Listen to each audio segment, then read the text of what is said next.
The 1950s. Coventry, England. The Alvis Works. On the assembly floor sits an armoured car, unlike anything the British Army has fielded before. 6 wheels, not 4. A low angular hull of welded steel. A rounded turret carrying a gun far larger than anything an armoured car of its size has any business mounting, and buried in the rear hull, where most designers would have fitted whatever cheap military engine was available, sits something extraordinary, a Rolls-Royce. An 8-cylinder Rolls-Royce B80 petrol engine, the same family of engine that powered staff cars and luxury vehicles, now driving a fighting machine designed to kill armour in the deserts of a collapsing empire. The officers who reviewed it had reservations. An armoured car with a tank-caliber gun seemed like a contradiction. Too much weapon on too little vehicle.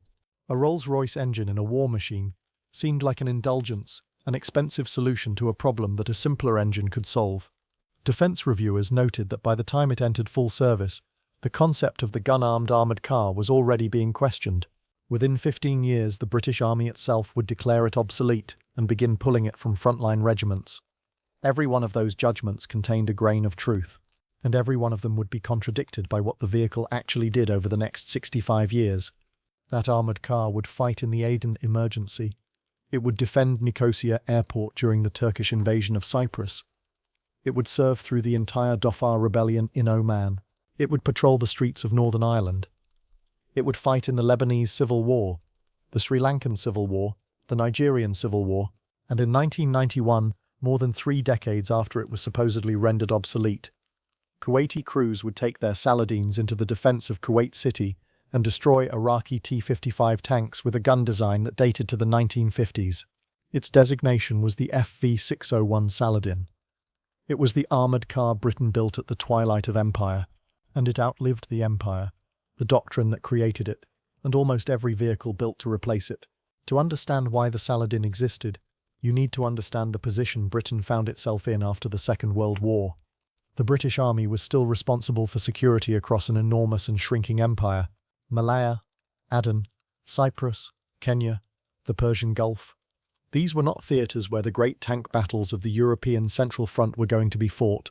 They were places of desert, scrub, mountain road and colonial town, where the threat was insurgency, ambush and the occasional confrontation with a lightly equipped opponent. The heavy armour Britain was building to face the Soviet Union in Germany was almost useless in these environments. What the Empire needed was a vehicle that could move fast along desert tracks and colonial roads, carry a gun powerful enough to deal with any armour or fortification it might encounter, and operate far from any major maintenance depot.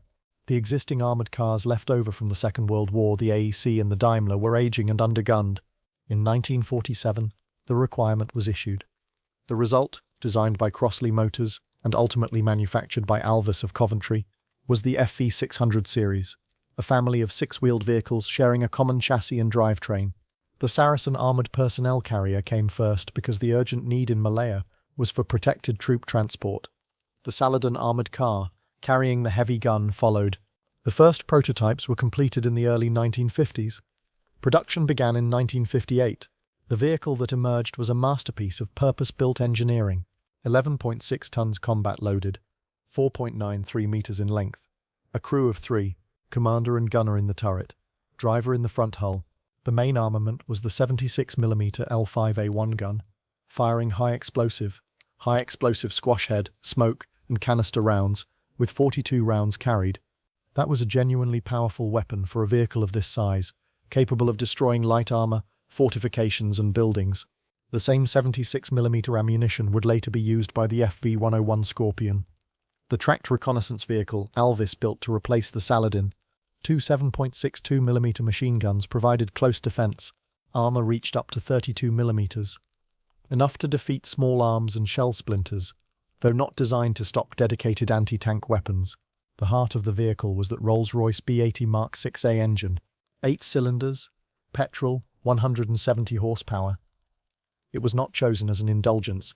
It was chosen because it was reliable, smooth, and powerful enough to push 11 tons to 72 kilometers per hour on a road. The 6-wheel drive configuration, with all 6 wheels powered and the front 4 steering, gave the Saladin remarkable cross-country mobility. If a wheel was blown off by a mine, the vehicle could keep moving on the remaining 5. Operational range reached 400 kilometers. The driver sat low at the front. behind sloped armor. The commander and gunner worked the turret with manual traverse. There was no stabilization, no night vision in the original fit, no laser rangefinder. It was a simple, rugged, hard-hitting machine, designed to be maintained by regimental mechanics in the field, with basic tools. Now, before we get into where this vehicle actually fought and what it proved in combat, if you are finding this deep dive worthwhile, hit subscribe. It costs nothing, and it keeps this channel producing content at this depth. The Saladin's first major operational test came in Aden, in what is now Yemen. From 1963 to 1967, Britain fought a grinding counterinsurgency against nationalist fighters in one of the most hostile environments on Earth. Temperatures soared past 50 degrees Celsius. The terrain was a brutal mix of dense urban quarters in Aden town, where snipers fired from rooftops and grenades came from windows, and the barren volcanic mountain country of the Radfan beyond, where tribal fighters held the high ground above every road. Saladins of the British armoured car regiments patrolled the roads, escorted convoys through ambush country, and provided fire support in the mountains. The 76mm gun proved its worth against fortified positions in the high country that infantry could not easily assault. A single high-explosive round could collapse a stone sangar that would have cost an infantry section dead and wounded to take by assault. The Rolls-Royce engine and six-wheel drive kept the vehicles moving across terrain of loose rock and dry wadi beds that punished machinery and stranded lesser vehicles. In the narrow streets of Crater and Sheikh Othman, the Saladin's ability to bring heavy fire to bear while protected against small arms made it a vehicle insurgents learned to avoid. The Saladin demonstrated exactly what it had been built for: mobility, firepower and reliability, far from any depot, in heat and dust that would have grounded a more delicate machine. When Britain withdrew from Aden in 1967, the armoured cars had proven the concept across 4 hard years of the kind of war the planners in 1947 had foreseen. Cyprus. The vehicle's most dramatic British deployment came when Turkey invaded the island following a Greek-backed coup. B Squadron of the 16th 5th Queen's Royal Lancers was stationed on Cyprus, equipped with Saladins. As Turkish forces advanced, the squadron took up the defence of Nicosia International Airport, which had been declared a United Nations protected area. The Saladins positioned themselves to deter any assault on the airport, their 76mm guns trained on the approaches. The presence of British armour with genuine anti-armour capability was a clear signal. The airport was not taken. The Saladin crews held a tense standoff, operating under the United Nations banner, demonstrating that an armoured car with a real gun could project deterrent force in a way that lighter vehicles could not. The crisis stabilised, the line held. No British Saladin was lost.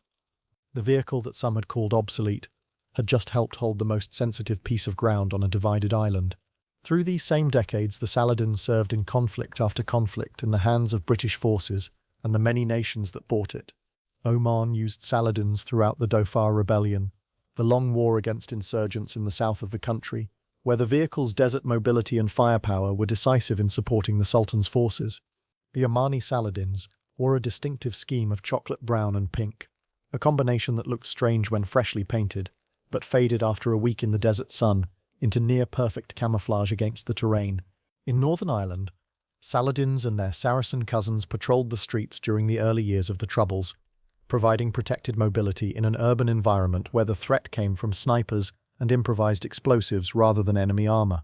The heavy gun was rarely if ever fired in that conflict, but the armoured bulk of the vehicle saved crews from blast and gunfire on streets where a soft-skinned vehicle meant death.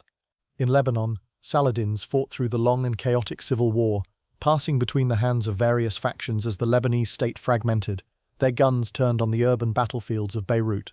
In Sri Lanka, government forces used Saladins against Tamil insurgents in a conflict that ran for decades across jungle and coastal plain, the vehicle's gun providing fire support in terrain and against an enemy utterly different from the deserts it was designed for. In the Nigerian Civil War, Saladins served on the federal side in the brutal fighting of the late 1960s. Each of these wars was different. Urban, jungle, desert, mountain, insurgency, civil war, conventional defence, and in each of them the same basic vehicle, a 6-wheeled British armoured car with a Rolls-Royce engine and a 1950s gun, found useful work to do. The vehicle that Britain itself began retiring from frontline armoured regiments in the early 1970s, replacing it with the tracked Scorpion, simply would not leave the world's battlefields, because the nations that bought it understood that for the wars they were actually fighting, it was very nearly ideal. The single most remarkable chapter in the Saladin's combat record came not in the 1960s when it was new, but in 1991 when it was more than 30 years old and supposedly obsolete by 2 generations. Kuwait operated Saladins as part of its armoured car force. When Iraq invaded Kuwait in August 1990, the Kuwaiti military was overwhelmed by a vastly larger force. But in the chaotic defence of Kuwait City, Kuwaiti Saladin crews took their aging British armoured cars into action against the Iraqi army, and the Iraqi army was equipped, among other things, with the T-55 main battle tank, a Soviet design that had been the backbone of Warsaw Pact and Soviet client armies for decades. According to multiple accounts, Kuwaiti Saladins engaged and destroyed several Iraqi T-55 tanks during the defence of the city. Consider what that means. A 33-year-old armoured car, designed in an era of colonial policing, using a 76mm gun whose design predated the moon landings, knocking out Soviet main battle tanks in modern combat. The T-55 outweighed the Saladin by more than 2 to 1. It carried a 100mm gun and far heavier armour. On paper, the engagement should have been hopelessly one-sided in the tank's favour. But the Saladin's gun, firing high-explosive squash-head rounds at close urban range against the sides and rear of T-55s, could and did defeat them. Urban combat negated the tank's range advantage. The Saladin's mobility let crews choose their firing positions, and the result was that a vehicle 3 decades past its supposed prime destroyed some of the most numerous tanks the Soviet bloc ever built. On paper, the Saladin's contemporaries and rivals appeared to offer competing advantages.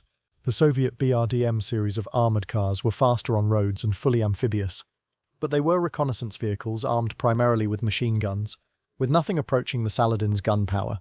The American M8 Greyhound, a holdover from the Second World War still in service in many armies, carried a 37mm gun that was hopelessly inadequate against anything but the lightest targets. The French Panhard AML was lighter, cheaper, and widely exported, and in its 90mm version it carried a comparable punch. But it was a 4-wheeled vehicle, without the 6-wheel mobility and the load-bearing capacity that let the Saladin carry a heavier gun and survive a mine strike on one wheel station. Each of these vehicles found its customers and its wars, but none of them combined the Saladin's specific package of a genuinely powerful gun, 6-wheel survivability, the smooth, reliable power of a Rolls-Royce engine, and the rugged simplicity that allowed it to be maintained anywhere. That combination is why the export record reads the way it does. The Saladin was sold to and operated by an extraordinary range of nations: Jordan, Kuwait, Oman, Bahrain, the United Arab Emirates, Yemen, Lebanon, Iraq, Sudan, Tunisia, Libya, Nigeria, Ghana, Uganda, Sri Lanka, Indonesia, Portugal, Germany's Federal Police, Honduras, the Maldives. From the deserts of Arabia to the jungles of West Africa, to the islands of the Indian Ocean, the British armoured car with the Rolls-Royce engine became a fixture of armies that needed exactly what it offered. Some operators kept their Saladins running into the 21st century, more than 50 years after the type first entered service, maintaining them with locally fabricated parts and the kind of mechanical ingenuity that simple, robust engineering makes possible. The British Army had declared the vehicle surplus to frontline needs in the early 1970s. The wider world disagreed for another half-century. The 1950s. A Coventry Works built an armoured car that carried a tank-sized gun, rode on 6 driven wheels, and was powered by a Rolls-Royce engine. The officers questioned the gun. The reviewers questioned the engine. The army itself questioned the concept and began retiring it within 15 years. And yet, it fought through the Aden emergency in the mountains and the streets. It held Nicosia Airport when Turkey invaded Cyprus. It fought the long war in the mountains of Oman wearing pink desert paint that faded into invisibility. It patrolled Northern Ireland. It served in Lebanon, in Sri Lanka, in Nigeria, and in 1991, more than 30 years after it was supposedly obsolete, Kuwaiti crews used it to destroy Soviet main battle tanks in the streets of their own capital. More than 1,100 were built. More than 20 nations flew it. It served for over 65 years on 3 continents.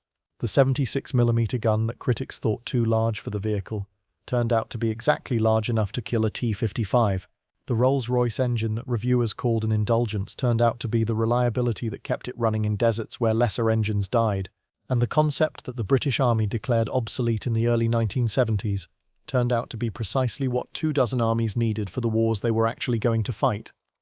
That is not the story of a vehicle that failed and was forgotten. That is the story of a vehicle that was right. that stayed right long after its makers stopped believing in it, and that proved it one final time in a Kuwaiti street against a Soviet tank that should have won and did not.